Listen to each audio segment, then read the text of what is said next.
सासूबाईंनी दिलं मला असं टेन्शन की माझं डोकंच फिरलं.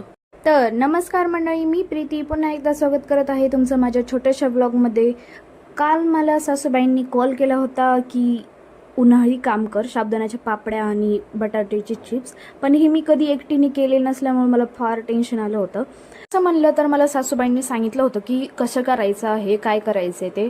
आणि मी मम्मीला आणि मावशींना सुद्धा विचारलं होतं. त्या तिघींनी मला नीट समजावून सांगितलेलं. पण माझ्या मनात थोडीशी भीती होती की माझ्याकडून कदाचित मीठ कमी जास्त होईल, साबुदाणा शिजला जाणार नाही, ते किती घट्ट ठेवायचे किती पातळ ठेवायचे हे मला कदाचित कळणार नाही. आणि आत्ता मी करेल वर्षभराचं ती म्हणजे साठव आपण जे करतोय वर्षभरासाठी ते वाया जाईल कुठेतरी, त्याचा नाश होईल असं माझ्या मनात भीती असल्यामुळे मला टेन्शन आलं होतं. पण मम्मी बोलली की चल थोडंफार करून बघ. त्यासाठी रात्री मी 1 किलो साबुदाणा भिजत घातला होता आणि सकाळी उठल्यानंतर मी मम्मीला व्हिडिओ कॉल केला. जसं ती सांगत गेली तसं मी केलं. साबुदाण्याच्या पापड्यासाठी मोठ्या पातेल्यात पहिलं पाण्याला आदण ठेवलं होतं. त्यात तेल मीठ टाकलं आणि नंतर मी इथे 2 किलो बटाटेसुद्धा घेतले होते. त्यांना स्वच्छ धुवून घेतलं आणि त्याचं साल काढून त्या बटाट्यांना खिसून घेतलं. इथे तोपर्यंत पाण्याला आदण आलं होतं. त्यात मग मी रात्री भिजवलेला साबुदाणा घातला आणि थोडा साबुदाणा शिजल्यानंतर त्यात बटाट्याचा खिसही घातला. तरी माझ्या मनात एक डाऊट असल्यामुळे मी मावशींना कॉल करून घरी बोलावून घेतलं. त्यांनी आल्यानंतर त्यांना ते खूप घट्ट वाटत होतं म्हणून त्यात अजून पाणी ओतलं आणि त्यांनी मीठही चेक केलं किती आहे किती नाही ते. तर मीठ बराबर होतं. आणि नंतर त्यांनी मला वरी पापड्या घालायला सुद्धा मदत केली.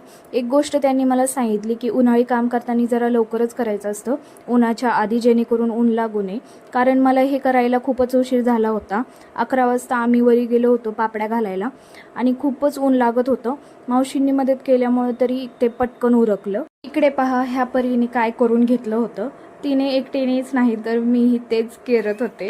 बर्फाचा गोळा खात होतो आणि आम्ही पार आमचं तोंड रंगवून घेतलं होतं. थोडा वेळ आराम करून मी लागले उद्याच्या तयारीला. बटाटे चिप्स करायचे होते मला. त्यासाठी इथे मी 10 किलो बटाट्याची साल काढली आणि त्याचे चिप्स पाडून घेतले. इथे माझे 2 टब भरून चिप्स खिसून झाले होते. त्यामध्ये मी तुरटी टाकून ठेवली होती सकाळपर्यंत काळे नको पडायला म्हणून.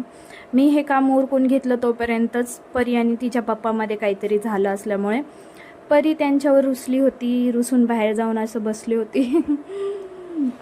हे सगळं उरकल्यानंतर मी निघाले आता झोपायला. Good night. उद्या भेटूया नंतर एका नवीन ब्लॉगमध्ये. Bye bye. माझे ब्लॉग आवडत असेल तर असंच माझे ब्लॉग पाहत राहा, लाईक करा आणि सबस्क्राईब करा. कालच्या व्हिडिओला एवढं प्रेम दिल्याबद्दल आपलं खूप खूप धन्यवाद. चला bye bye. Like and subscribe.